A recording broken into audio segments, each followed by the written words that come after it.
My friend Bad Beats asked me on Twitter the other day if I have seen the Burger King Halloween Whopper. And I've seen the commercials, I have not yet tried it, so that's what we're gonna do today. We're gonna head down to BK and we're gonna get one. Well, I'm gonna get one, and if you make it that far in the video, you're gonna watch me feast on that garbage. But the issue of substance we're gonna talk about today is religion, which I guess that religious post that I saw triggered me to make a video, which triggered other people, which we talked about it on Twitter, and actually it's all been in good spirits. There haven't been a lot of irrational responses and people angry or anything like that, so I like to see that. And I was talking on Twitter to Eggy, who is a fan of the Schwantz and a fan of the Triggered Show, and we were going back and forth about religion, all in good spirits and all for the sake of good discussion. And I was talking about how a lot of people who commented on my video said I can't look for a factual basis in religion because it's based on faith.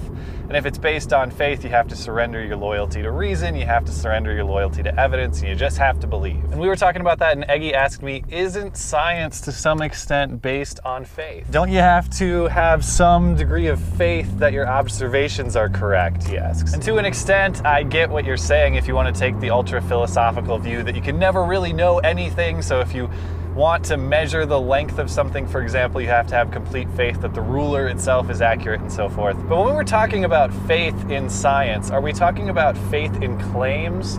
Are we talking about faith in fact? Or are we talking about faith in a process? And I hear people of religious persuasion saying this. Oh, your belief in evolution, for example, your belief in the Big Bang is the origin of the universe. Well, that's faith-based in much the same way that my belief in a creator is faith-based. But again, faith in what? Faith in a claim or a fact, or faith in a process? I don't know of anyone who believes in evolution or the Big Bang as an unquestionable absolute truth. I know of people who believe in them because they are scientific theories. Now, how does a scientific theory arise? It arises through a faith, to use your term, in the merits of inquiry. The reason we've arrived at these understandings of the universe and the origin of things as we know them is because we value constantly asking questions until we can ask questions no more. So for science, as you describe it, it's not faith in evolution, it's not faith in the Big Bang, it is faith in the merits of asking questions and testing those questions rigorously. It is a faith in a method, not a faith in a fact. So where scientific faith exists, if I grant that such a thing exists, which I'm not sure I do, but for the sake of this discussion, let's say I do, what that faith is keep asking questions, keep asking questions, keep asking questions. Now, what faith in God and a lot of religious teachings quite often, but not always, ask you to do is to stop asking questions. We don't need to inquire about the origins of the universe, we know the answer. We don't need to inquire about the origins of life, we know the answer. And so if you want to equate these two faiths, science and religion, if they're equatable, you need to understand one is a faith in asking questions and the other is a near disallowance of it. Richard Dawkins has an excellent piece written on this very topic. I'm going to link it down in the description if you want to read it. It's short. The other point I want to make on this is faith in the process of science, faith in asking questions, lends it a certain objectivity, which we don't find in religion. Evolution, for example, is not a faith in the sense that it was made up with no basis in evidence whatsoever. Any person can go read the abundance of evidence for the theory of evolution, and after doing so, that person is more likely than not to come to the same conclusion that the current subscribers to that theory believe. If we're talking about Christianity, if we're talking about Islam, if we're talking about any other religion, if I'm a person previously unexposed to any of these religious ideas and you just throw them in front of me and I read them in full, am I more likely than not to believe one over the other? Am I more likely than not to believe any of them over nothing at all? There's a lack of objectivity there because there's no objective process through which we can arrive at conclusions in that case. I can't analyze Christianity with the scientific method. I can't analyze Islam with the scientific method. If there's no objectivity to the process, there's obviously no objectivity of the conclusion. To demonstrate Dawkins' point a little more thoroughly, let me propose a hypothetical to you. Let's say, for whatever reason,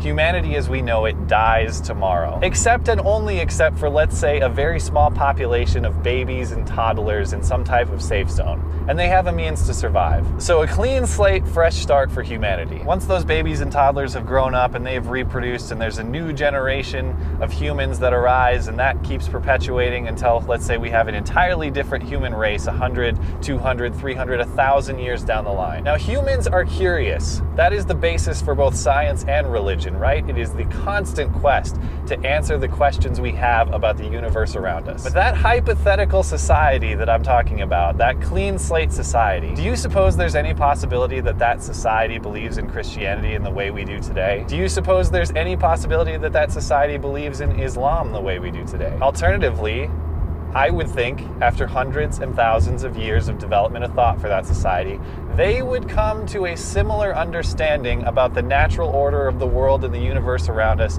as we currently have. Because ultimately they would arrive at the scientific method. They would approach these questions with an objective system. They would have faith and a commitment to inquiry, and it is through constantly asking questions that they would arrive at a lot of the similar answers that we have today. Again, I'm not here to bash religion. I'm not here to rip on certain religious ideas or religious persuasion. All I'm here to do is encourage the never-ending commitment to inquiry. Always ask questions. Never ever stop. You think about what differentiates humans from animals and other forms of life in the world. It's not that we're bigger. It's not that we're stronger. It is not anything but our capacity to ask questions that separates us. And so now, from highbrow to lowbrow, let's go find a Halloween Whopper. Oh, and by the way, thanks to Eggy for a very intellectually rich question. Those are exactly the kind of questions I love to have for this series, so if you've got them, please ask away.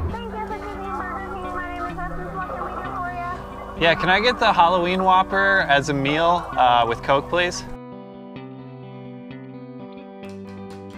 Okay, let's see what we got here. All right, well, it looks like somebody tried to toast me a bun and left it in there a little too long. And they were all out of buns and couldn't fix it, so I just went with it. I'm gonna get rid of tomatoes because, you know, tomatoes. But it tastes really good. And here's a pet peeve of mine. Everyone says fast food is gross. And you know what, you're right, like the ingredients are gross. But if you say it doesn't taste good, you don't know what you're talking about. This stuff has been scientifically engineered to taste good. This thing right here is a product of decades of laboratory engineering. So what are you gonna do? Say the top scientists in their field are bad at their jobs? Of course not, get real.